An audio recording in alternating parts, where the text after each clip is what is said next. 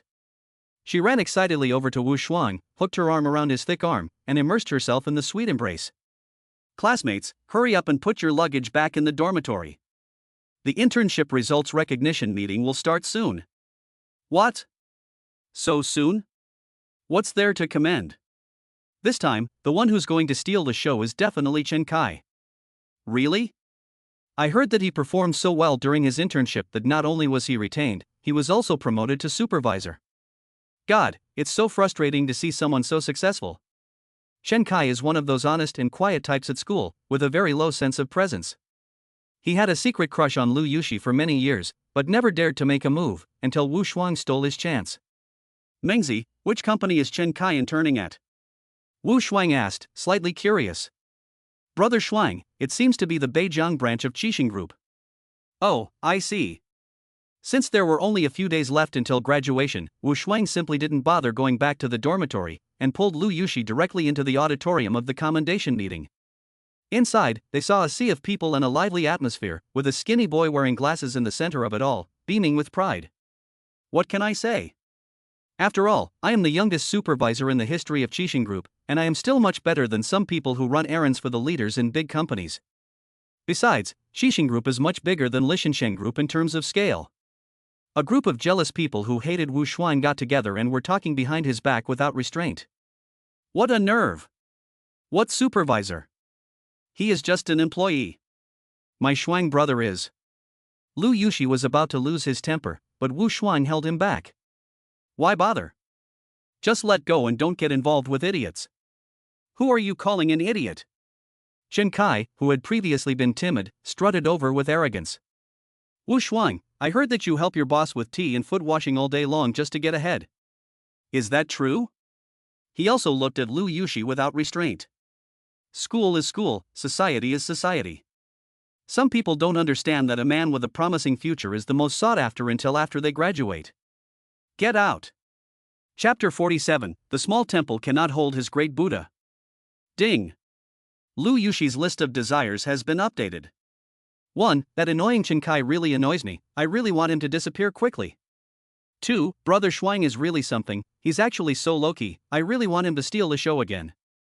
3. After the meeting, I must stay at the hotel and relax for a few days. Get lost. Lu Yushi gave Chen Kai a disgusted look. Goddess, you have been in the limelight for a while, and then you were treated so ruthlessly. Chen Kai was so angry. But he couldn't fight back, and he couldn't curse either. After all, the conference was about to start, and the school leaders were entering the hall one after the other. Chen Kai could only bury his hatred in his heart, sit back down, and return to his former taciturn self. Only his eyes were no longer clear, but full of hostility. Now the roll call begins. Soon the auditorium was packed to the rafters. After confirming the headcount, the school leaders took to the stage to begin their speech. Students, I'm sure you've all gained a lot and grown a lot through this internship. I believe that for you, who are about to enter society, this internship is of great significance. Many of you have seized the opportunity and, with your outstanding performance, have gained the high regard of the company, as well as hard-won employment opportunities and a promising development platform. Now, let's invite the outstanding interns to come up and speak. After they finish, we will vote to select the best intern. Clap, clap, clap. No one expected that the first one to come up would be Wang Meng. This guy is honest and simple-minded. Although he kept complaining, it didn't affect his work. He worked like crazy and gained unanimous praise from everyone in the workshop. After Wang Meng's stuttering speech, the next person to come up was Lu Yushi. From the very beginning, she wanted to do well and win the Best Intern award to cap off her university life perfectly. She worked an average of 13 hours a day, which was too much for her colleagues, but she was well liked by her leaders, who gave her a high score and made her a candidate. The school beauty was worthy of her title, looking radiant in a light pink dress. When she stood on the stage, everyone forgot what she was saying and just admired her beauty. The last person to take the stage was Chen Kai. On a hot day, he specially dressed up in a suit, with a polished appearance, and read his 10,000-word speech with passion. Ha! Wu Shuang yawned loudly in the audience. This is so boring, what's the point of preparing so carefully for the title of Best Intern? Finally, when everyone in the audience was drowsy, Chen Kai's speech ended. The school leader took to the stage again, his voice full of excitement, and announced to the students the good news that a heavyweight guest was about to arrive to personally present the award to the best intern. At this, the entire audience immediately perked up. Who is this heavyweight guest? Who cares, anyway? It's not us who'll be in the spotlight. Look, it's Miss Shu. Some people noticed at once that Shu Kaichin was being escorted by a group of people at the entrance, striding over with an air of dominance. Wow, it's the idol. This is the first time I've seen her up close, and she really looks well maintained. The girls started screaming. After all, Shu Kaichin is a rare well-known female entrepreneur, known as the light of women. But the happiest person was Chen Kai. Ha, let Wu Shuang's leader give Lao Tzu the award, this is satisfying. I must behave well later, and frame the group photo when I get back, and set it as the background picture for my circle of friends. Now, please welcome Chairman Shu Kaichin to the stage to present the award. Applause. Amidst the warm applause, Shu Kaichin stepped onto the stage. I am honored to have been invited to such a meaningful event. Everyone here is a talented person, the hope of Beijing City's future. I'd like to take this opportunity to advertise. If you are looking for a job, please give Li Shengsheng Group your resume first. The salary is high and the benefits are good. Ha ha ha ha, Miss Shu is so funny. Shu Caichin's joke immediately lifted the mood. Then she opened the slip of paper in her hand. The winner of the Best Intern title is Chen Kai.